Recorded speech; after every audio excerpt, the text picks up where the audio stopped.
Om Vedanta Siddhanta Niruktiresha Brahmaiva Jivaham Sakalam Jagatya Akanda Rupa Stitir Eva Moksho Brahmadvitye Shrutayaha Pramanam. Om Shantihi Shantihi Shantihi.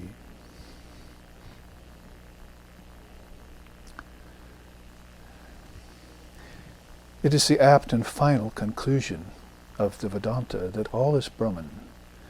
Time, space, living beings in the world. Living in constant recognition of this fact is what is called enlightenment. Brahman is pure and perfect, and one without a second.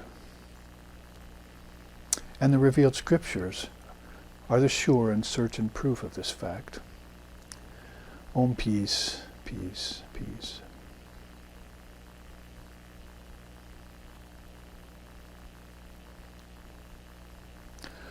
Om Nicho Nichanam Chetanas Chetananam Eko Bahunam Yo Vidadati Kamam Tamatmastam Yenupashanti Diraha Tesham Shanti Shashvati Netaresham.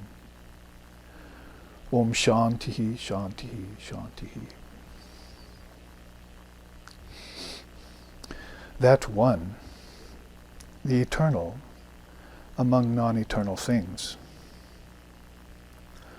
The intelligence of the most intelligent ones, who though ever one, nevertheless fulfills the desires of the many.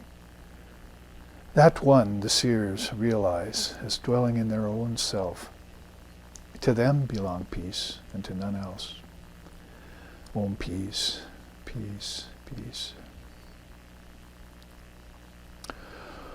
Om Sahana, Om Sahana Vavatu, Sahana Bhunaktu, Saha Viryam Karvavahai, Tejasvi Navaditamastu Ma Vidveshovahai. Om Shanti Shanti Shanti. May Brahman, divine reality, protect us. May Brahman sustain us. May Brahman illumine our thinking process. May we not find fault with each other, with the world, or with the teachings. And may what we study be a source of inspiration to us eternally. Om peace, peace, peace. May peace be unto us, and may peace be unto all. Om Hari Om.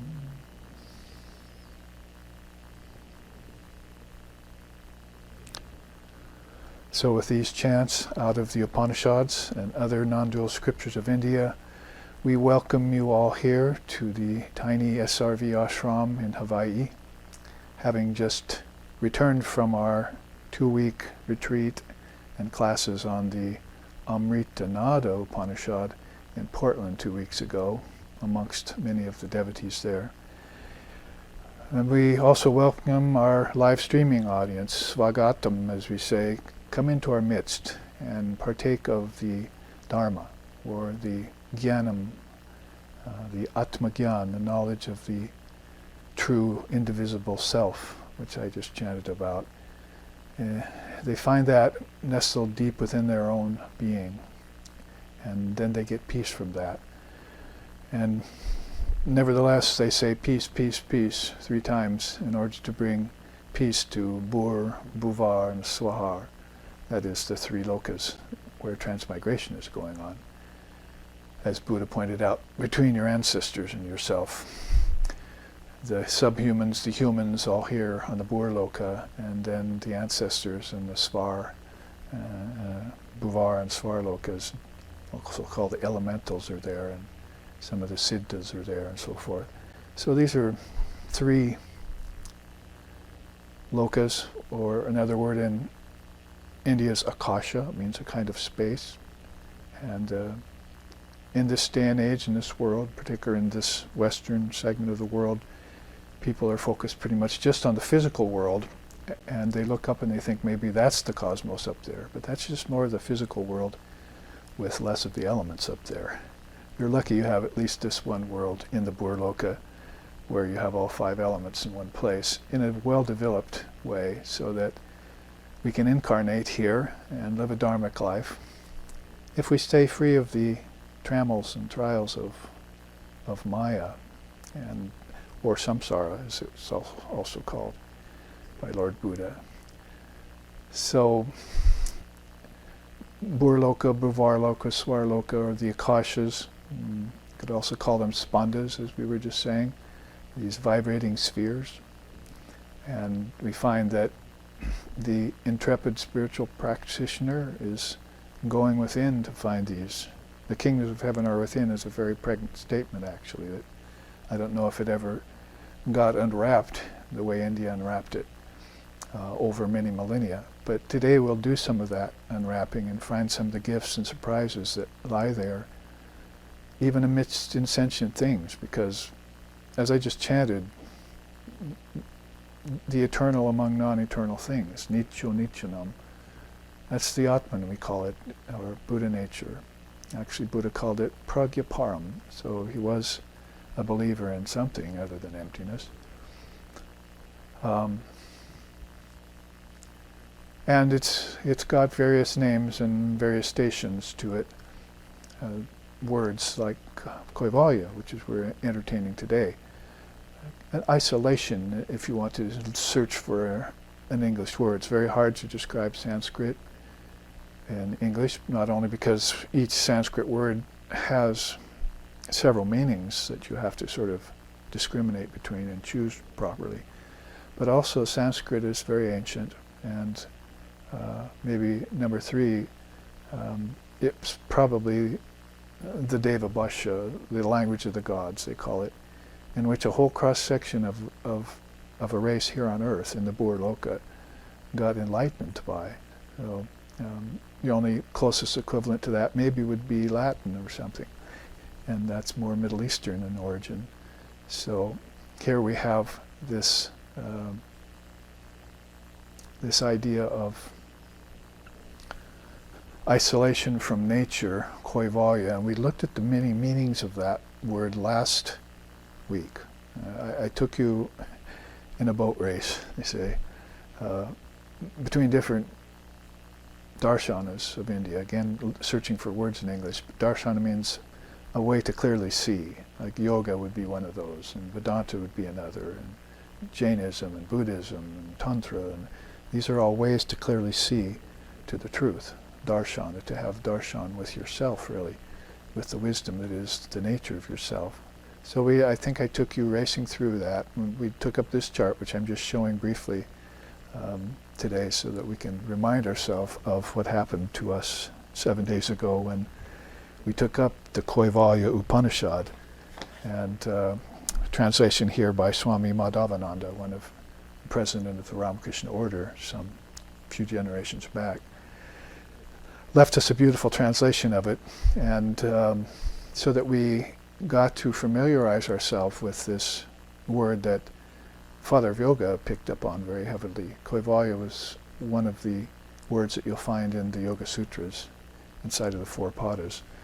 And we'll look at some of those later today. I've got several charts to go running through and flashing to you. Some of you who have now gotten the book Footfalls that have about 300 charts that I've created with commentaries in that book. Now I'm already into 366, which I'll show you today. And this is 365. So 1 a year. I mean 1 a day, right? In 65 days. But of course that's not what happened. It's taken me several years to try and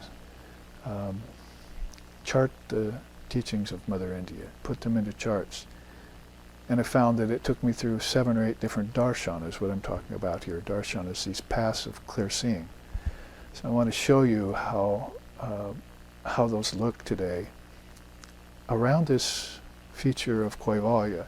But it has to be connected, that is isolation from nature, it has to be connected to dissolution, how to dissolve everything. So as I was in the 70s, and I found out about Advaita Vedanta in my 20s, And I started noticing that Americans who had found out about Advaita Vedanta kept saying, who am I, who am I, who am I, until they sounded like owls. And I wondered, well, that's not enough. Who am I, who am I?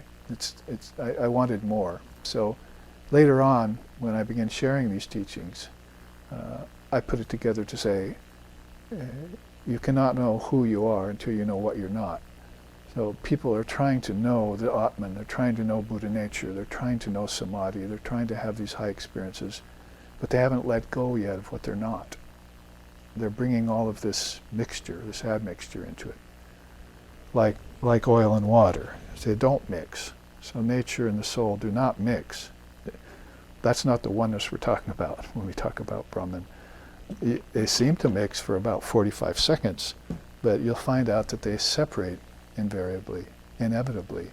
So when you talk about Kaivalya or dissolution, you're talking about souls who are very advanced, who have qualified themselves to know the difference between the wheat and the chaff, let's say. Great souls like Buddha and Jesus I'm mentioning here. And so they've looked ahead and looked within and looked beyond. As often one of my quips is, if you want to find the self, you do not look back and you do not look up. Science is looking up and historians are looking back.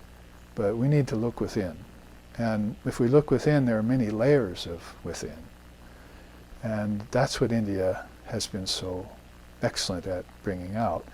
Those are what you're not. Like you're not the body, you're not the senses, 5 of them. You're not the 5 elements that make up the body. You're not the fourfold mind. You're not even the prana that flows through it all. And you're not even God's mind. You're the one indivisible self, which is birthless, deathless, timeless, spaceless, which is actually beyond words and beyond teachings. And in order to find that, you're going to have to drop all those weights. Like Sri Ramakrishna said, like sandbags off a hot air balloon. See, the mind is the hot air balloon and it can't rise because of these sandbags. But cut a few of those away, some of those things that have to be dissolved, and you'll find out that the mind soars naturally back to its source. So people have gotten very good at owning sandbags, you see. Well, this sandbag is going to be called the 6 passions. And this set of sandbags is going to be called the 8 fetters. Shame, grief, fear, depression, doubt. All these teachings, things that you should never allow attached to yourself. But people do. They allow these things they brood on them. They get attached to them and then brood on them. They turn them real when they're not real. It's one of the great sayings in Vedanta. Brahman is real, the world isn't. Or, na asat vidyate bhavo na bhavo vidyate sataha, Krishna says in the Gita. The unreal never exists. The real never ceases to be. And the truth about both of those has been known by the seers. So these seers of India, and I have to say, not just one occasionally, but by the hundreds and thousands through the millennia, have come forth with these darshanas and been supporting them again and again throughout time.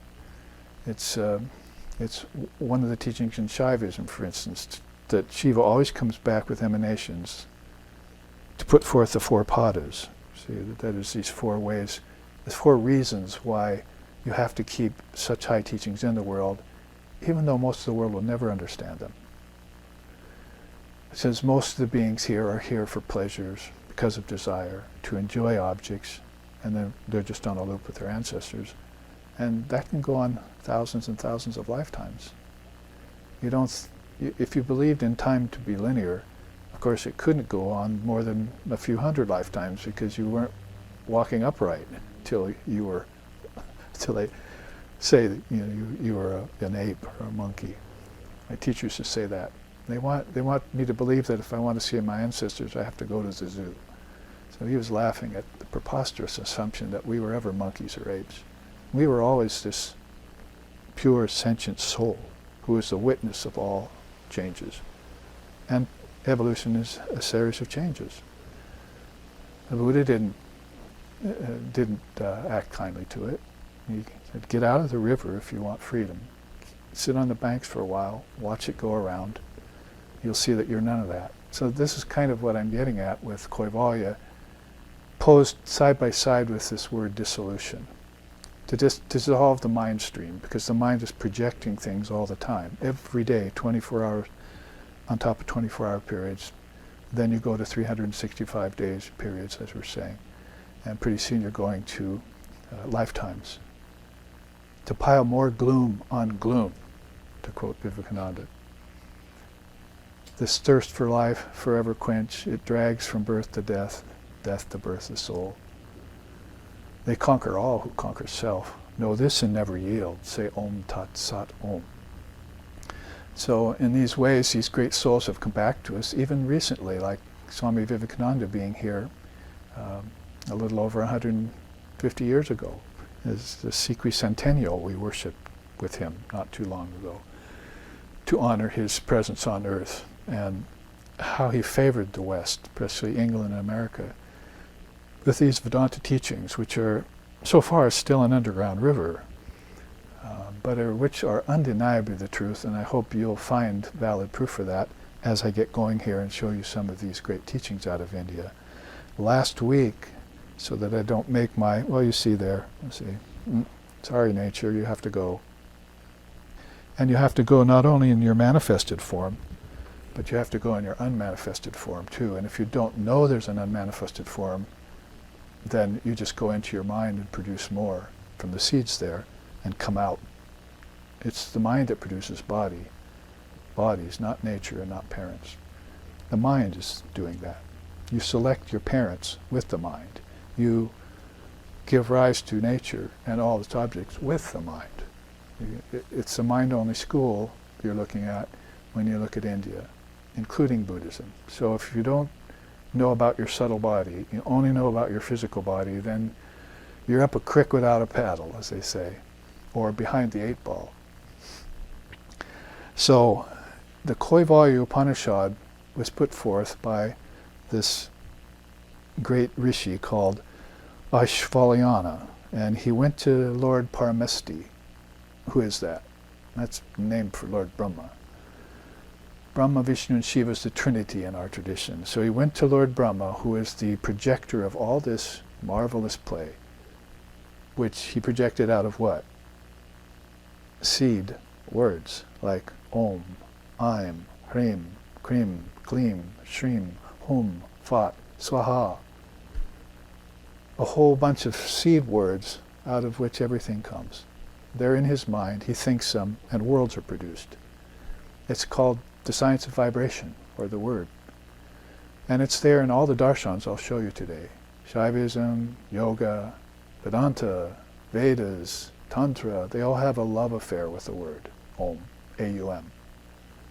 You can spell it O-M if you want, but it's not philosophically quite correct. A-U-M will give you the right rendering, which means basically waking, dreaming, deep sleep, or Brahma, Vishnu, and Shiva. So I'm already starting to take apart this Upanishad, but basically Aishvalyana went to Brahma and he said, teach me the knowledge of Brahman, Brahmavid. So he didn't go there and say, how's the weather? What you doing today, Lord? What you going to do tomorrow? How long is the creation going to last? He's not asking any of that. He says, teach me the knowledge of Brahman. I have you in front of me. There's no more important thing than that. If I know that, I'll know everything else. I don't have to then take many lifetimes to try and go back to school every other lifetime to try and learn things and regurgitate things I've already learned in the past, which people are doing today. This is the classroom of all classrooms. Lord Brahma is the teacher. If I hear it once, that's going to be enough for me, and I'll end my series of lifetimes right here and now. Thank you very much. And if I ever come back here again, I'll come back here in full consciousness. Should a man be reborn? They asked Swami Vivekananda when he was here. I certainly hope he will not until he can do so in full consciousness. So one's called Avideha Mukti, gives it all up, and that's Kaivalya in its fullest measure. The other's called Jivan Mukta, gives it up, then comes back to it to help others. So these are two great teachings in India. And so Aishvalyana might be considering which of these he's going to be if he takes another lifetime. Teach me the knowledge of Brahman, cultivated by the good which is hidden from most souls, by which the wise drive away all transgressions, all delusions, and which helps them reach knowledge of the Purusha, higher than the high. So Purusha is, of course, at the very top of the heap. 24 cosmic principles lead you to unmanifested Prakriti, and there you see the Purusha looking at it all. All the seeds that produce worlds in the Purusha, and as far as Lord Kapila was concerned, that was the list he gave us. And we'll look at that in a minute. And by this time, of course, they know that this has all come out of the cosmic mind. Mahat, they call it. We don't have such a thing. We just say, oh, the mind of God, what's that? Well, they know very well what it is and what it does. I'm rereading you these slokas. To him the grandsire said, that is Brahma, know this by means of faith, devotion, and meditation. You will not be able to know Brahman by work, by children, or by wealth. Only by renunciation will they attain eternal life. So, right away, he might as well be saying Kaivalya to him. And side by side, I must be, you're going to have to dissolve this to get Kaivalya. Dissolve what, Lord? Well, let's go on. Higher than the heaven, seated in the cave of the heart, shining, the self-controlled attain this, being of pure minds. They ascertain the reality by the knowledge of Vedanta and through sannyas or by renunciation. In the sphere of Brahma, at the time of cosmic dissolution, they all get liberated from the highest apparent immortality of the manifested universe. So, Purusha is here. It's seeking Kaivalya, freedom from nature. What is nature? Earth, air, fire, water, and ether. Tasting, touching, hearing, smelling, seeing. Fourfold mind, thinking, ego, so forth. We looked at that last week. This is all Prakriti in its manifested form. Its unmanifested form is in the Mahat, just generally speaking. It's in your mind. That's where you have seeds for it all. So all of this has come out of you. Hasn't come out of God, because God does not create. In our tradition we make that real clear. God is not a creator. You're talking about the mind of God that's doing that. The Trinity, or Om if you wish, or the Mahat in this particular Upanishad. So we get that clear right away. That's clarified, you see. Brahman is not a creator, because you cannot create something out of nothing. You're creating it out of some seeds that are in the great mind. It always comes out of those. It always goes back to those. That's why there's no birth and there's no death for anything. It's just what is and what appears and then what disappears. So we've gotten really good at what appears without knowing where it came from, unfortunately. But we're not very good at where it goes to and consciously dissolving it ourselves. So like in the non-dual scriptures, na om pramadina na sandeha kim karshyami vrittiman udpatyante vilyante buddhascha yata jale. Buddhist sounds like what? Bubbles. So your thoughts are like bubbles. So what does the great soul do when he finds out that that ignorance is unreal? And therefore, if ignorance is unreal, it can't cause him any doubt and fear anymore, because that doubt and fear that was caused by ignorance is unreal too. You can't get the unreal from the unreal. None of those exist, so you're going to have to dissolve those right away. And say to yourself, I am Atma Brahma. You see, like I was telling him on Saturday, satsang. I am Atma Brahma. This self is Brahman. It's none of these things we'll look at, including all of this. This is Kaivalya. You separate the wheat from the chaff, the real from the unreal, and then you can just look upon the unreal as a manufacture of your own thinking process, with no God in the way, you see. God, Brahman, that's something way beyond form. So you're going to have the experience of that when you see the great light, if you want to use a common analogy for it. You can't tell a person who's dying, as I saw the other day, run them a whole line or spiel about going to Jesus when they've never seen Jesus or heard of Jesus in their whole life. You're telling a Hindu who's dying they should go to Jesus? Confusing him more, you see. You could say, just go to the light. So I'm saying this because people come to me and say, my father's passing away, my grandfather's passing away, my brother's passing away. What do I say to them when I go see them at the bedside of the hospital? If they're not worshipers, if they haven't been inducted into and schooled in a great tradition, any of the great traditions of the world, religious traditions, then you have to say to them, the light. Look for the light, get as close to it as you can, focus on it before you pass. I'll show you that in a minute, because it's in this sloka. So, all of this I'm re-explaining.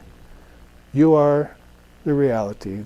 Meditate on the Mahat if you want to go beyond nature. There's what nature is consisting of. 24 things, by the way, keep that number in mind, the original wisdom. And here's this Divine Mother, a primal force that strips nature of name and form. If you go to her, she'll take you beyond name and form. And she liberates the transmigrating soul and grants it its final emancipation. Like, let's say, a hailstone falling in an ocean. Is that such a bad thing? How about a salt doll walking into the ocean? Sri Ramakrishna said, that's what I felt like when I gave all this up. That's called Ananda, by the way, bliss. And you don't need to be afraid of it. In fact, you might not even give up your body when you do that, because it's all happening inside of you, you see. You can come back to the body if you want. So, these inner worlds and subtle bodies here's the two highest chakras, because you wouldn't even want to mention the lower 5 when you're talking about Kaivalya. It's third eye and crown chakra, that's it. The soul is passing beyond all other worlds. Bur, Bhuvar, Swar, Mahar, Janar, Tapar. It's passing beyond those chakras and it's getting up into the highest level of its own consciousness and finding itself in liberation. The gods and the goddesses are all just watching this happen. They're inside of the Purusha, you see.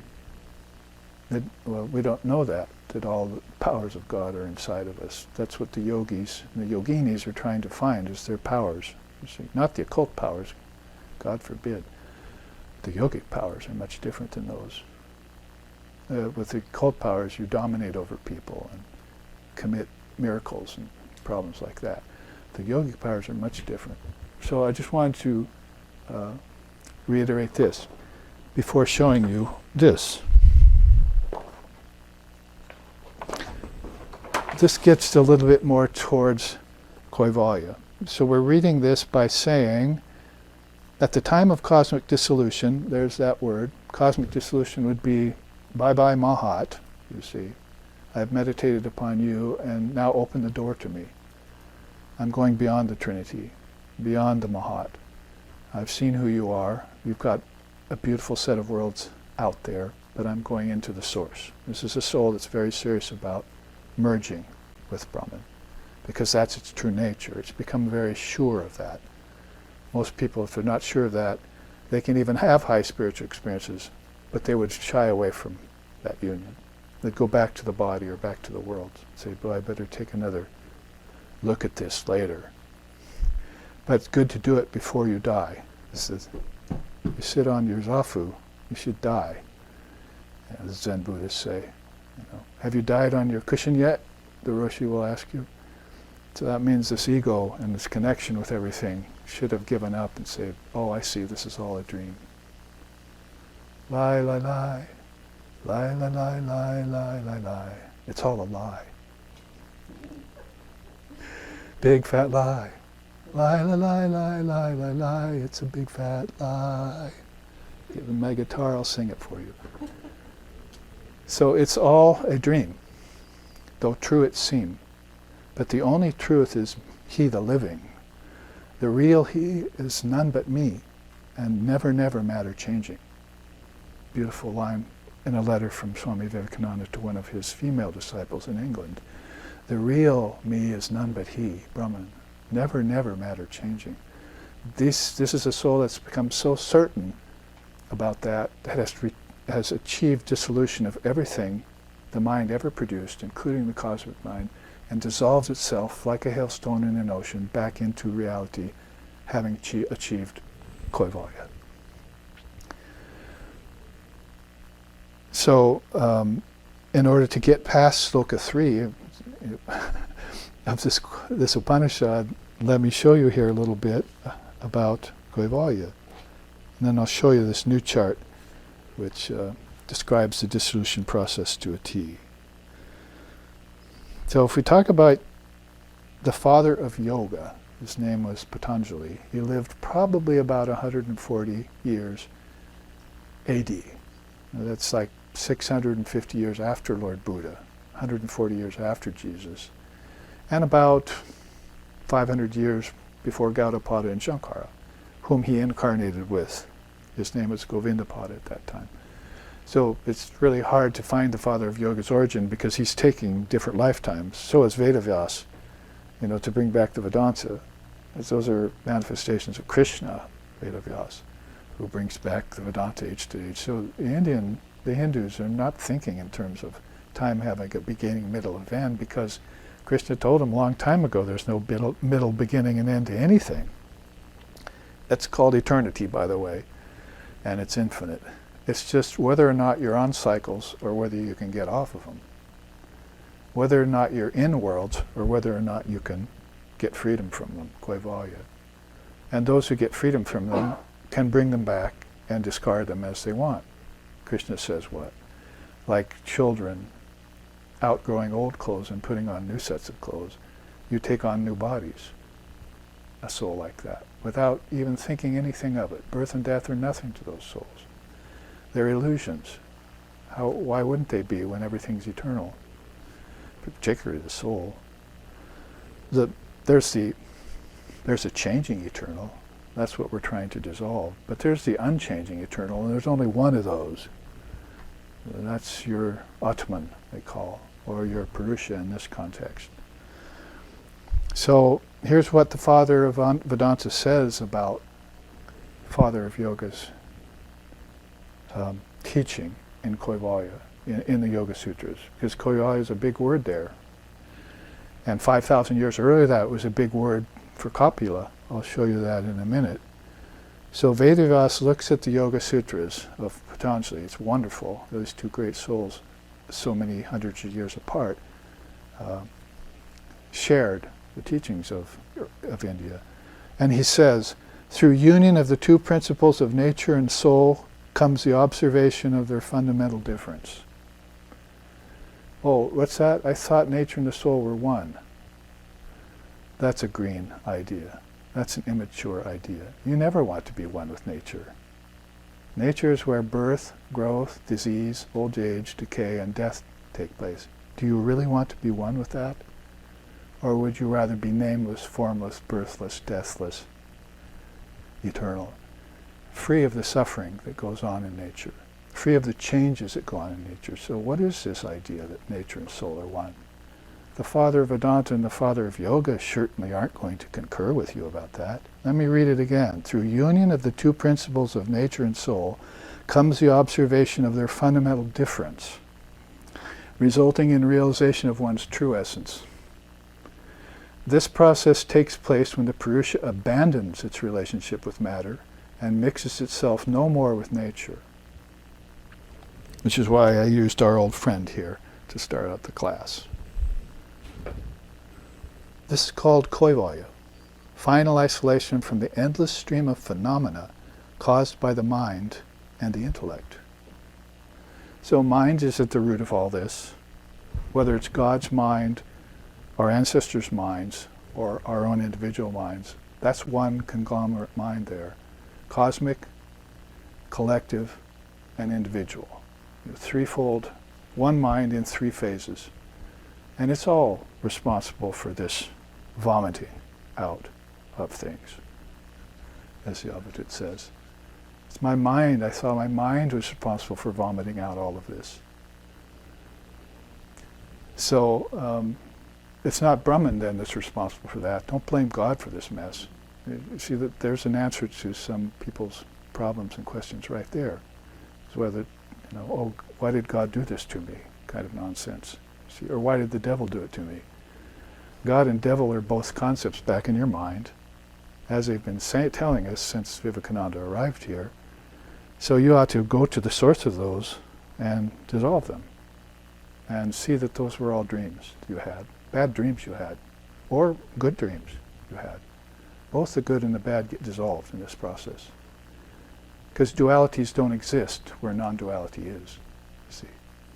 Pleasure, pain, life, death, good, bad, virtue, vice, those got to go. That's part of the dissolution process, that if you don't dissolve them, they're keeping you attached like the sandbags on your hot air balloon. You'll never rise out of the earthly existence and out of the body if you don't cut those away with the sword of discrimination which Mother Kali hefts in her hand, you see. And with the severed head in her other, you see.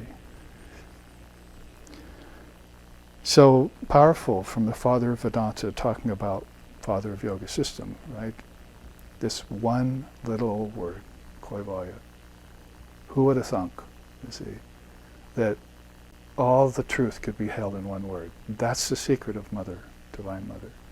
She's the Vak Devi.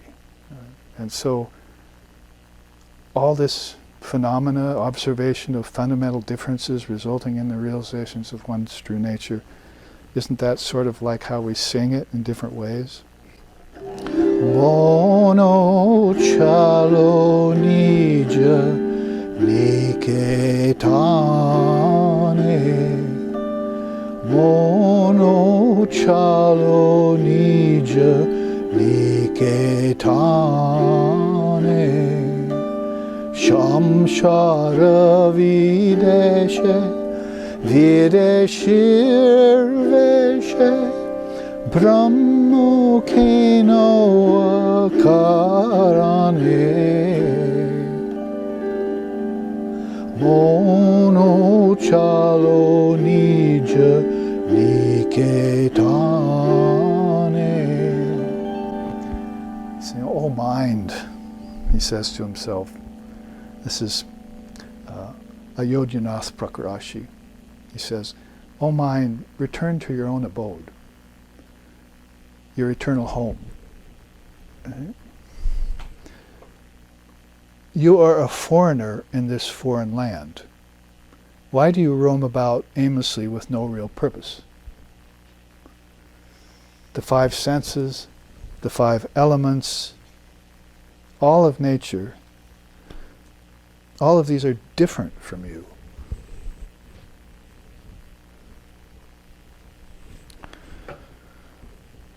Why have you become senseless in your attachment to others and forgotten your own true nature? It was the first song Swami Vivekananda ever sang for his guru when he went to see him when he was in his late teens. So we like to, but it strikes me that, and I was actually looking into this, if I were to take these songs in this songbook that I learned from the monks of India and start going back on them, if I just sang you one line out of each. Kali Kali Borshana, Kali Kali Borshana. O blissful self, caught in mundane diversions and vain pursuits within the phenomena of nature, why don't you utter instead the beautiful name of Mother Kali? Okay, let's turn another page. Jatone hridaye reko adarini shamamake. Jatone hridaye reko adarini shamamake. Mantuidak e amideke, mantuidak aramedeke, Arjano nehurahi deke, Jatone hridaye reko, Adarini shamamake.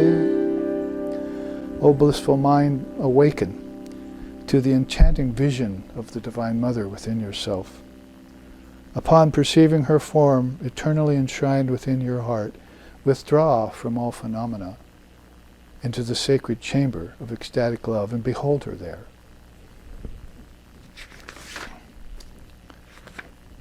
And if I were just to keep going back on some of these songs, how about this one?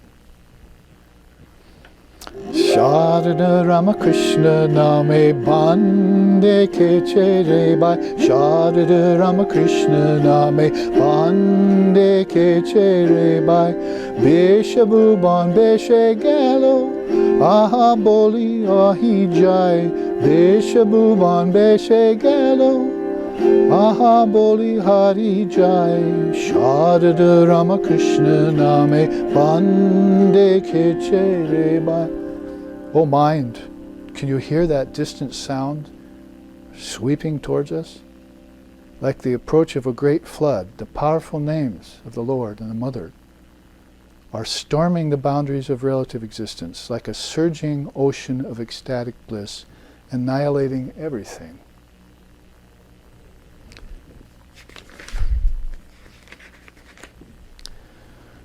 Shri Durganam Bulona, Bulona, Bulona, Shri Durganam Bulona, Bulona, Bulona, Bulona. O mind which constantly forgets reality, please penetrate the diverse conditions mystically arriving from nature and relativity. Ceaselessly utter the name of Durga instead. Would you like to hear some more dissolution songs?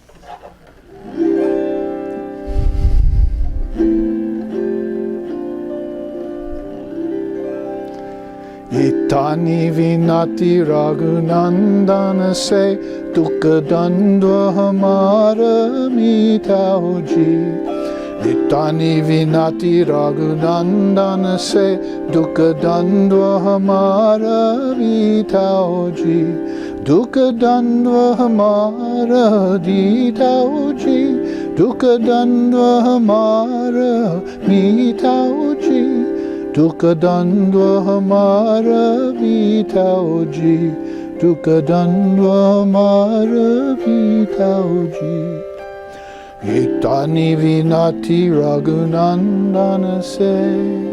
Here's my prayer to thee, O Ram. Kindly destroy my mind's tendency to perceive duality, and remove all sorrows and sufferings arising in my mind, because only Atman exists, nothing else exists. It is attachment to nature and relativity that gives birth to all the miseries of life. I could keep going back and back. I experimented with this morning. I just all of a sudden, wait a minute, this is all about dissolution. It doesn't matter whether it's bhakti, jnanam, raja, or karma. It's all about dissolving everything back to Kaivalya. Show you how crazy my mind gets sometimes. You see. So, Kaivalya then, that's a very high stage of levels that you get to. You can follow it down here with me. First, you get a wisdom transmission. Father of Yoga says, whose intelligence is filled with discriminating wisdom that springs from constantly trying to perceive the self, possesses the highest dispassion. Samyak jnana. Sounds like almost like the Eightfold Path, doesn't it? Of Buddha. Then khyati comes. You get discernment and clarity. The highest type of dispassion is clarity of knowledge, called prasad. When it arises, khyati rises with it, and the yogi eliminates suffering, attains everything, and snaps the chain of rebirth. Then dharma mega samadhi comes, the rain cloud of virtues. When rajas has been eliminated, that's restlessness, the mind gets established in its own nature and perceives its distinction from nature, its difference. Might as well leave us out here. It then reaches Dharma Mega, which allows realization of the nature of all things. The difference between the real and the unreal, or the wheat and the chaff. The next stage towards Kaivalya is Mana Vinasha, Mala Vinasha. Mala here means imperfections, Vinasha means to destroy. So destruction of blemishes happens.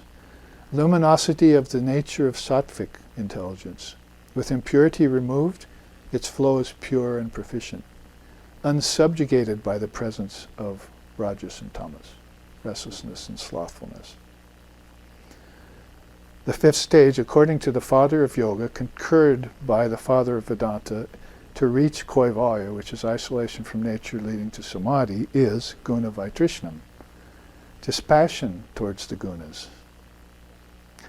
Freedom dawns when all craving from the gunas and attributes of nature ends. So he's through with everything manifested from the mind, whatever mind it is, including his own, and he's headed for Kaivalya. That's based upon the realization of the spiritual self called the Purusha. Then Jnana Prasada happens, destruction of karma and obstacles. These karmas, of course, are very subtle, because earlier, before the quest for Kaivalya, the karmas were more gross, as we know. Freedom dawns when all craving for the gunas and attributes of nature ends, based upon realization of the spiritual self, the Purusha. Oh, I'm sorry, I read Guna Vaitrishnam again. I should be reading Jnana Prasada. When knowledge is at its purest, even the subtlest impediments, like karmas from previous births, get obliterated. This is the culmination of perfection and ushers in an end to even the thought of form. Isn't that sort of what you're trying to do when you meditate? They tell you to do, well, get rid of thoughts, because thoughts turn into forms, and forms become solidified. It's no different out here in your meditation as it is from Lord Brahma on down through the tattvas, through the 24 cosmic principles. That vibration, you have to watch it. You might want to flatline it, you see. No vibration anymore. That's called ekagra in yoga, where you just have even mind. But there's also niruddha beyond that, where there's a flat line of space and another flat line into space. So even the one-pointed mind gets transcended, and there's just this bliss, which doesn't afford returning to one-pointed mind again. It's beyond the gunas, which are a very high principle, by the way. So if you got guna vaitrishnam, then you would have already been having lower samadhis, according to Father of Yoga. Savicharka, savichara, nirvichara, nirvitarka, asmita, sananda. These samadhis would already be happening to you. They're called seeded samadhis. They have seeds. Like the ego is still there, having bliss. That's a seed. But if it gets to nirbija or nirvitarka, asampragyata, seedless, it's only one of those samadhis. That's like nirvikalpa in Vedanta, or nirvana in Buddhism, or satori in Zen. Then those seeds have been burnt, like rice paddy burnt over fire, Sri Ramakrishna says. It won't sprout again. It's subjected to flames. So these are all a series of flames that you're subjecting the final seeds of your mind to, which just end in the perfect state again, beyond mind. People are still trying to just get beyond the body and senses. These are very high teachings, you see. And some people are tired of the body and senses, but they don't know how to get to a higher place, a deeper place. So, a quick run through here. There's actually one more quote at the bottom by Father of Yoga. When all the vrittis, that's thought vibrations, are brought under control and subjected to nirodha, destruction, then sampragyata, the wisdom samadhi, ensues, followed by Kaivalya and a sampragyata. So it's just what I was just saying. And in this sevenfold steps to Kaivalya, the seated samadhis are happening during those. When it comes to Sampragyata, they're all gone. Then all the seeds are burnt. And you're not producing forms anymore, even subtle forms like angelic forms, celestial forms, the forms of the devas and the devis, gods and goddesses, or the forms of the rishis, the forms of the yogis or seers, they're even higher. Finally, the form of Brahma, Vishnu, and Shiva are gone, and you find yourself the only reality. You were that all the time before you had this dream of 24 steps and 7 steps up and out. So the beauty of yoga, especially when it's combined with Vedanta, is just incomparable. But don't forget the Samkhya Yoga that was the foundation of it. I'll show you that in a minute. Another chart bites the dust, I hope. And I hope it's there in your notes and in your mind. In the time remaining before our break, which is substantial, I think I would probably want to show you this new chart then.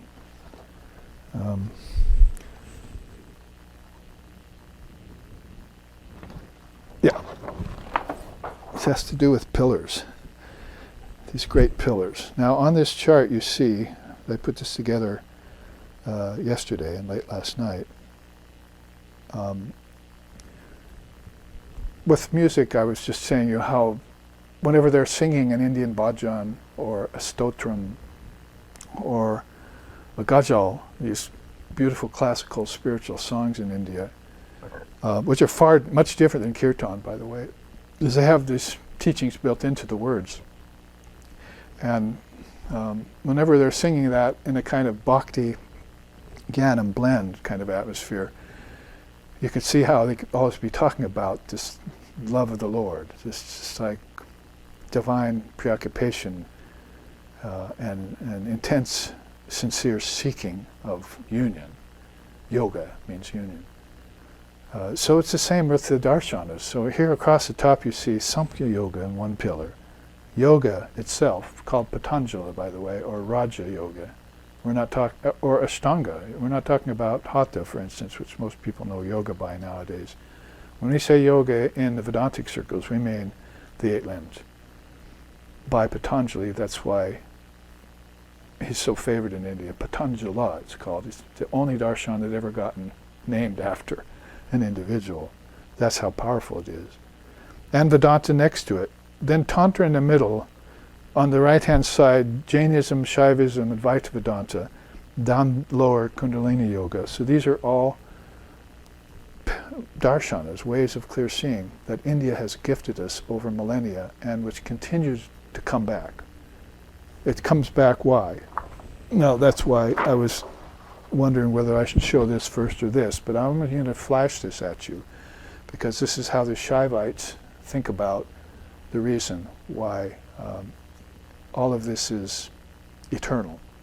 And they're going to make sure that it happens in stages. So just for now, look at the top quarter of this chart, and you'll see what I mean when you're talking about Shiva's 4 padas and 5 functions. There you see Gyanapada, Charyapada, Yogapada, and Kriyapada, right? So Gyanapada is those beings will come back to maintain these philosophical systems that I'm talking about here. They want to see these maintained in the world. And it doesn't matter to them even if only 5% of the world ever even hears about them. In the Kali Yuga, maybe less. So, maybe only 5 or 6 million people have discovered Sri Ramakrishna so far and are following him. But the whole world should be after that man. So that's how dense, dark ignorance gets into people in a Kali Yuga in a later age. So it doesn't matter whether they're being recognized or not, they're going to make sure that these philosophical systems get maintained. There's one of them called Sadakya that is so beautiful in Shaivism that it's breathtaking. It's one of the higher cosmic principles. And it's just a reading of a very high cosmic principle that says everything about how wisdom maintains itself in the world. How they're making sure that everything is going to stick here. Snow does not stick on a wet road. So most people's minds are wet roads. But snow does stick on a dry road. So if you dry out your mind of this ignorance, cut off these sandbags, cause a distinction between the real and the unreal, and seek Kaivalya, your mind dries out in the sunlight of wisdom. And everything you hear from then on sticks. And you can't keep samadhi from happening to you. You can't keep that smile off your face. You see, it's hard. You have to go around pretending. That's why Vashishtha said, be the great pretender, be the great observer, be the great actor, and be the great enjoyer. Because there are people who are doing all these things, acting, enjoying, pretending. They're doing it on Maya, based on Maya delusion. But the realized soul has seen Maya and Prakriti and all that dissolve before his very gaze, her very gaze. And therefore it's just witnessing everything. I'll show you a beautiful chart on that in a minute. So, maintaining philosophical systems is one of the great works of Shiva. The other is, next is Yogapada, encouraging spiritual disciplines. The rust of households, Buddha said, is lack of spiritual self-effort. The rust of monasteries is lack of recitation of wisdom scriptures. The rust of societies is slothfulness. So be thee like a great guard at the gates of a vast city, always on vigil. So the rust of consciousness, or the corrosion of consciousness, I have a chart on that you might remember, is always being sanded off, you see. Like Sri Ramakrishna said, if a needle gets rusty, you take a salt solution and you sand it off with that. So if the needle of your mind gets rusty, the tears of devotion, you see, will be the salt solution in which you sand off the corrosion of rust. And to do it for whole societies, only those know how hard that is who try it, like Vivekananda did. But it will happen slowly, and it will gather those people to it, whom it will. The Atman only seeks that and finds that one that it selects. It knows it's after that soul. That's the teaching of the Hound of Heaven in Christianity. That's very much like that. See, the Hound of Heaven's on your trail, right, they say. That's God looking for the soul. It can also be reversed. You can be looking for God. So you can be the Hound of Heaven, searching after the Lord. Because there's nothing real here except that. The real me is none but He, never, never matter changing. So you can't get sidetracked or hypnotized or put off from that vigil that you're on. It has to be it's not what they used to say, 24/7, you see. It's got to be full-time like that. It's on your mind all the time, even when you're working. So, Charyapada is qualification and duties. You have to somehow do your duties in the world, use them to qualify yourself for spiritual realization. All work must be worship, Vivekananda said. All labor must be turned into love. For them, love is already the labor. Worship is already, there in them. See? It's already the work they do. Then there's Kriyapada, duties and dharmic activities. See, so that's really how to do it. These are the 4 padas of Shiva. And I won't take up the rest of the chart, although a lot of it is very good. We can stay with this chart. So I just wanted to show you here that basically you see these darshanas listed on this pillar chart, just freshly put together. Shankara says, the practitioner of blissful dissolution joins the word with the mind with the intellect with the ego with the witness with the Atman, and the Atman with Brahman. Brahman is the soul of all. So you want to find the real meaning, the real essence, the swarupa in everything. Then you fix your gaze on Brahman, and all these other things fall aside, to the side. See? Nothing distracts you anymore. You've got one pointed intention of the purest type to realize Brahman in this very lifetime, to find the goal of human existence amidst all this competing phenomena. See, you'll have to become convinced that it is unreal, that it's a dream that people are having. And it's accompanied by so many questionable things, let's say, like suffering, the problem of suffering and so forth. If you do, then you're a candidate for Kaivalya. And that's where this Upanishad is coming from. So there's Brahmaloka. That's the highest land you could possibly think of in the realm of name and form, where Lord Brahma himself resides. And the rishi there is Vivekananda. He was called the foremost of the 7 rishis before he was born on earth. Sri Ramakrishna said about him. So he helps people get from the last vestige of name and form into formless Brahman. It'd be like living on a beach in a hut and going in the ocean every day.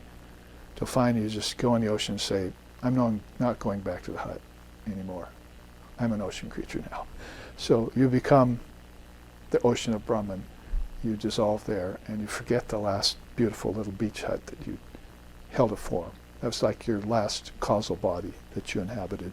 You gave it up, poof, and you just became what you truly are. So that's a beautiful sloka by Shankara. Om Vacho Niyacha Budao Diyam Chabudi Sakshini Tam Chapi Purnatmani Nirvikalpe. And finally you get Vilapya Shantim Paramam Bhajasva out of it. When you dissolve like this, word to mind to intellect to ego and so forth, you get this eternal peace, Vilapya Shantim, and you get ecstatic bliss, Paramam Bhajasva. That's how Shankara puts it in the Vivekachudamani. Beautiful. So back to the pillars. Samkhya Yoga was probably the earliest of all great wisdom systems in India. That's called Adidaiva Vidya, the original divine wisdom. Adi, original, Daiva, divine, Vidya, knowledge or wisdom. So Samkhya was first on the scene, as far as we can remember historically, and Lord Kapila was that man. They still salute when you say that word in India, even though he's so ancient. In fact, Sri Krishna says in the Gita, of all sages, I am Kapila. It's amazing. That's how important Lord Kapila was to India, and you never hear about him. So basically, you can see here that out of Samkhya came let's just make an educated guess of 5,000 years later, came the father of yoga into the body and used Kapila's system of 24 cosmic principles. Isn't that what we looked at here? Pretty much all of nature and unmanifested nature is coming out of those, listed in those 24 cosmic principles. Do you want it? Earth, water, fire, air, ether, excretion, procreation, locomotion, handling, speaking, smelling, tasting, seeing, feeling, hearing, odor, flavor, visibility, audibility, tangibility, mind, ego, intellect, cosmic mind. That's 24. I put Purusha and Prakriti down here because those were not things that are listed in the 24 cosmic principles. Those are the sentient soul and the insentient product of the soul. And out of that insentient nature comes all of this. So we need to stack this on top of each other and look at it. And who is the best at doing that? Father of yoga. When people were forgetting about Lord Kapila's system and the 24 cosmic principles called tattvas, then an age came where it had to be brought back, so Patanjali was born, like I said, probably 140 AD, roughly. And he looked at the Samkhya Yoga and said, this needs to be retrieved. Isn't that why? Now you know why I'm showing this? You know why they come back and retrieve these philosophical systems from the ancient times? And people are saying, oh, those don't matter, you see, those are old. I have youthful people telling me that all the time. Well, that's old wisdom, that's not any good anymore. Well, then what is your new wisdom, I tell them? Is it social media is not just a medium, it's a new religion. The tweet is our call to prayer. We thumb our phones like rosaries. We take food pics instead of saying grace. The status update is our Sermon on the Mount. The selfie, our personal anointment and beautification. Facebook Messenger is our Messiah. The Apple Store is our modern cathedral, our silicone sanctuary, where new devices are announced to the fanfare of a new pope. One of my students sent that to me just last night, out of a book by a Hindu man, talking about this new religion of the media and passwords and websites and all this stuff, you see. So you're going to forget the ancient wisdom for that? Is that your fine religion, your materialistic philosophy? And that's what it's going to come to, and all the attachments that go along with it, seeking the pleasures of life? Or are you going to go back and find out what the important things are that have been eternal? The real never is. The unreal never ceases to be. The truth about both has been realized by the seers. Ubior api dushantos, anatos darshibihi. You see. So darshibihi means to see, between the real and the unreal. The seers have seen both the real and the unreal.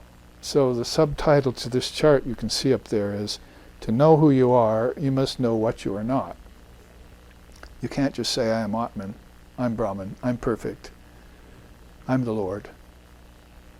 I am Atma Brahma, Pragyanam Brahman, Tattvamasi, and all those great statements you hear in the Upanishads, until you know without a doubt that you're none of the 24 cosmic principles. And so when Kapila puts it together, he was the one who did his homework. In the whole world, he was the one who did his homework. Doesn't that sound like a complete list to you of everything that's here? And if you look at even one of those, Earth, isn't that where all the metals are? All the woods, the types of wood and trees are? All the types of plants are? All the types of soil are? In Earth. So you can't say, oh, there's much more than that. This is a complete list of everything that's in seed form in God's mind before it came into manifestation. It's called unmanifested Prakriti, you see. And it manifests later out of seeds into solid objects. What we're saying here, as Holy Mother told us when she was in the body, objects are thought made manifest. The objects came out of your thoughts. You produced them. You'll do that in dream tonight too. And that's the subtle body you're doing it in. You're producing objects there and enjoying them with 5 subtle senses. There they are. Odor, flavor, visibility, audibility, and tangibility. Those match. So earth goes with excretion, goes with smelling, goes with odor, goes with mind. Water goes with procreation, goes with tasting, goes with flavor, goes with ego. So you can put all of these 5 sets of 5, really, if you want to put them that. They sometimes call them 24 cosmic principles. But if you put Prakriti with it, it becomes the Samkhya Pradhana. It becomes the 25 cosmic principles. So everything is on your hand. There's only one important number. I don't care what kind of numerologist you are. You hold up your hand, you're stating the truth. Everything came here in sets of 5s. That's called the quintuplication process in India. And so you're going to forget that for thumbing your phone like a rosary with a 5-fingered hand when the whole thing is right there if you looked at it? All the truth of the cosmic principles that were produced are on my fingers and toes, are on my 5 senses, are on the 5 types of prana that are flowing through me, and the 5 kinds of mind that are there, and so many other different kinds of sets of 5s. So all praises be to Lord Kapila, the Samkhya system. So Patanjali comes along and he says, well, in this age, we've got to make sure that you don't forget those like you have over the last few thousand years. So let's tell you to connect and meditate upon the 24 tattvas, and I'm going to change their name to alambanas, a big word in yoga, like Kaivalya. Alambana means a station to meditate upon. So now I take earth, and I think of everything I can possibly think about. Then I take water, I think everything I can possibly think about water. I take a couple days to do this with each of them. Then I take fire. Oh, there's so many things about fire. You see, you discover inside yourself. And you do the same with air and ether. And as you do, you connect them to the 5 motor senses and the 5 knowledge senses. They're all to be connected as you meditate on them. You don't just meditate on them, let them go and go to the next one. Because that's how everything marched down in 5s. So if you want to know what you're not and where you came from, then you're going to have to follow the breadcrumbs back inside yourself. This is why they're not afraid of death in India, is because they know how they got here and they know how to get back. India has always, although it knows it's not the truth, the absolute truth, it's always been in favor of evolution accompanied by involution. And science doesn't have that. Big Bang and over, as far as they're concerned. Who gave rise to the Big Bang, or what force? They're not going to go there. So it's a huge thought somewhere is what gave rise to that. A huge thought of Lord Brahma gave rise to all that. Pow, you see. And everything came out of it. So, but let us not diverge and so forth. The alambana is the word, that Father of Yoga uses to make you account for these as being the list of everything that you're not. But that didn't really come out as much in Patanjali's philosophy as it did in Shankara. You see, he was the one that took all of those 24 cosmic principles, maybe another 500 or 600 years only, because that's a short time in India, and then turned them into, oh, guess what? That's a list of what you're not. Because he was an Advaitist. So he was saying, there's only one reality, there's not many, there's not two. Nature and soul can't be two, you see. It can't be one either. It's just that you don't understand that nature's not real. It came out of your thought process and it goes back into your thought process. You're projecting it and withdrawing it, just like evolution and involution does. You just have different names for them than the seers do. And you think as you don't know that everything gets projected out of your mind, like the seers do, number one. And when it gets projected out of the mind, you don't know that it was all your mind that did that. And number three, you don't know that you can take the mind and dissolve it back, take everything and dissolve it back into your mind. Why don't you do that every 24 hours? You project it here in waking state, that's A. Then you take it back in dream, that's you. The you, letter U. And then you take it back into M when you go into deep sleep. So, Jagrat, Swapna, Sushupti, and back and forth in cycles all the time, every 24 hours. If you want it simpler than that, how about this?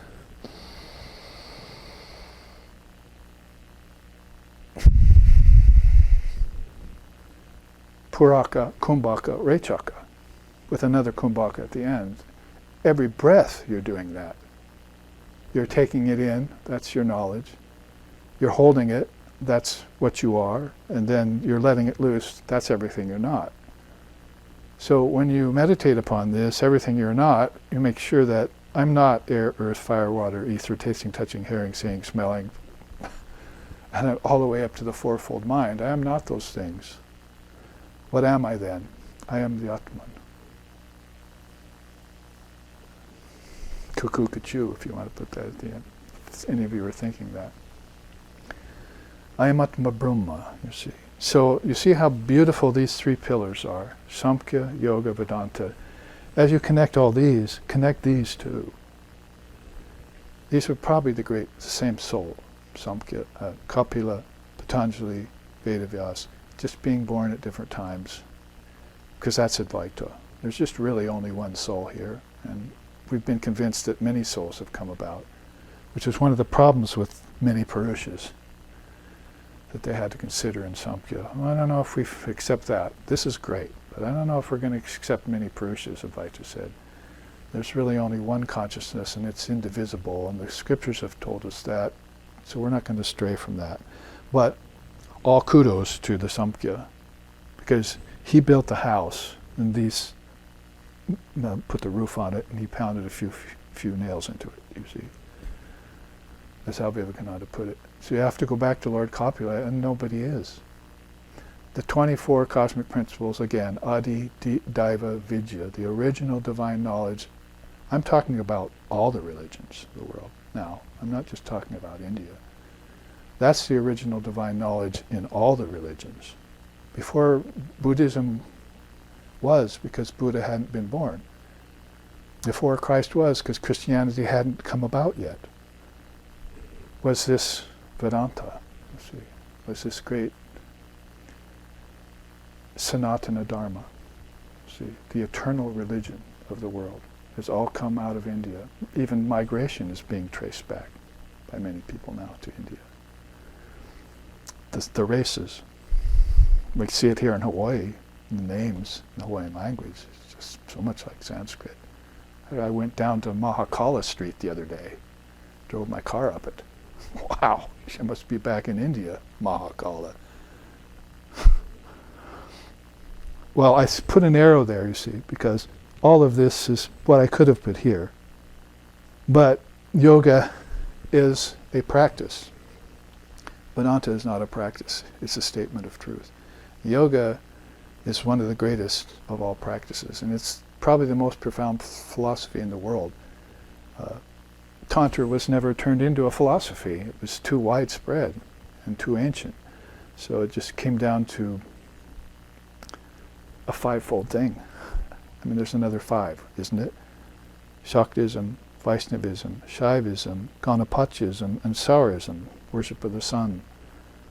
You know, so those five are the five great paths in India. There are many others that are connected to it, but that's where you can trace these fives. And here's another five for you that Vedanta. You have five sheaths around you, like a coconut has 5 layers around the kernel, Sri Ramakrishna said. And when the coconut gets ripe, the kernel will rattle around inside, but if the coconut's not ripe, it's frozen in there. So you have to ripen your coconut. So this, all of these 24 fits into here how? That you can see how Shankara with the Vedanta and Gaudapada too, the Annamaya Kosha is pretty much your physical sheath. So that would cover, the first 10 of these. And then the Pranamaya Kosha would be the energy that would cover the next, senses and the pranas and so forth. And then the Manomaya Kosha would be the mind, of course. And the Vijnanamaya Kosha would be the intellect, and the Anandamaya Kosha would be that ego. Of course, that would be a ripened ego you're talking about there. So you're supposed to slough off these 5 sheaths. So you get my point here? Kaivalya is about dissolving. Dissolving, dissolving, dissolving. Don't you see it? These are things I took on, and I'm not giving them up. Therefore, I'm stuck. And why am I stuck? Because I fear. I've become attached to them. I think they're reality, so I fear giving them up. Why aren't I giving them up? Because I doubt that what you're telling me is the truth. Well, don't take my word for it. I can go to Swami Vivekananda. And don't take his word for it. He can go back to the ancient scriptures of India, and he said, with those, I'll prove the truth to you across the board, just by looking into my ancient scriptures of India. Upanishads, 108 of them, Bhagavad Gita by Sri Krishna, Brahma Sutras, Ashtavakra Samhita, Avadutta Gita, Ramayana, Mahabharata. All these ancient scriptures are eternal and ancient at the same time. And you go and consult them, and you come out of it with these gems. You put these gems together, you meditate on them, and you slim them down into a set of fives, and you transcend them. You commune with them. That's what Shaivism is about to do here. Because it put another 12 on top of Kopula's. Kashmiri Shaivism, 2 other forms of Shaivism came out and put this beautiful umbrella over the 24 cosmic principles. But I'm getting ahead of myself. So it's a lot to take on. You have to be sort of a student of philosophy. But I would say that if it's the crucial dissolution that all of the seers of India say that you should have, then you should probably start looking into that and become a true Sanatana Dharmi. Become a follower of the most ancient tradition of the world. The finest philosophy mankind ever had, the Advaita Vedanta, to quote Vivekananda. So again, Samkhya, account for the 24 cosmic principles. Yoga, connect and meditate upon the 24 alambanas, which are those same. And dissolve obstacles. How do you do that? 5 kleshas come first. Avidya, Asmita, Raga, Dvesha, Abhinavesha. You dissolve attachment, egotism, ignorance, clinging to life. Attachment, aversion, and clinging to life. You dissolve those 5. Those are the 5 great impediments according to the father of yoga. And guess where they're hiding? In your Atman? Your Atman never has those. They're hiding here. So if you look at the cosmic principles as things that your mind projected, when you projected them, you also projected some little insects into them, some germs. Okay, so if you open a gate that's been closed a long time to let the sunlight in, all these cockroaches here, fleas there, flies there. So if you open these great gates to light, all these little things get in. So if you open up Lord Brahma's 24 cosmic principles that he gave through Lord Kopula, and you let them out, then aren't all sorts of negative things going to come with them? Pleasure's coming? Oh, sorry, there's pain too. Didn't tell you that. Oh, look at all the virtues. Yeah, but there's these vices you have to worry about. Didn't tell you that. And there's happiness. Oh, but there's also sorrow. See? So all of these things are hiding amongst the tattvas, good and bad. And you're going to want to be like the ant, that takes the sugar and leaves the sand behind at a picnic. So you get into them, you meditate on them like Patanjali wanted you to do. So 5 kleshas, 4 kinds of distractions, like restlessness of limbs. I can't sit in one position and be still. Unfortunately, Hatha Yoga is not helping us with that, because what you want is ekasana, one position. That's what it's all about. So you can sit under a bo tree for 49 days, like Buddha did, or 12 days and 12 nights in the wilderness, because that's what it's going to take to find the Mahat and say, I'm going to transcend you, with all respects. Then there's the 9 impediments. 2 of them physical, 3 of them mental, 1 of them philosophical, and 2 of them spiritual. 9 impediments called antarayas, or vikshepas. Then there's the 5 aids to steadiness that you're going to pick up on. Then there's the 7 methods of mastery of the mind. Beautiful teachings by Father of Yoga. Then there's the 4 levels of yogic mastery, and the 7 levels of attainment, and finally the 6 secret gateways in yoga. Very esoteric teaching that is really the Advaita of yoga to me. So that's why I say, in fact, until this morning, I slept on it overnight, all of this had this under it. They were duplicated. I said, well, that's just not good. So I should put something there that says, yes, the Ulamban is what Father of Yoga did for the 24 cosmic principles, so you'd meditate upon all of them. That's why I say here, taking account of what you're not. You see. You'll never know who you are till you know you're not these. You see the beauty of it? And that will give you the power of dissolution that allows you Kaivalya. Passage, you may pass, you see. The Trinity will say, you may pass. You no longer need to be in the hospital of the world with all its diseases. I'll sign your document, because you said, you never get out of the hospital till the doctor signs you out. They've even got your clothes somewhere. You're going to run down the street with your butt showing? With one of those things to put around you? You'll never get out. But if the doctor signs, then you're free. So that's what he means. If you want Kaivalya, you're going to have to prove to the Trinity that you're through with the worlds of name and form in time and space based on karma. I'm done with them. That's what a pure soul is. That's what a rishi is. That's what a yogi or yogini is. That's what an avatut is. That's what an ishvarakoti is. That's what a videha mukti is. That's what an avatar is. We have enough of them. That's what the founders of these philosophies, who they were.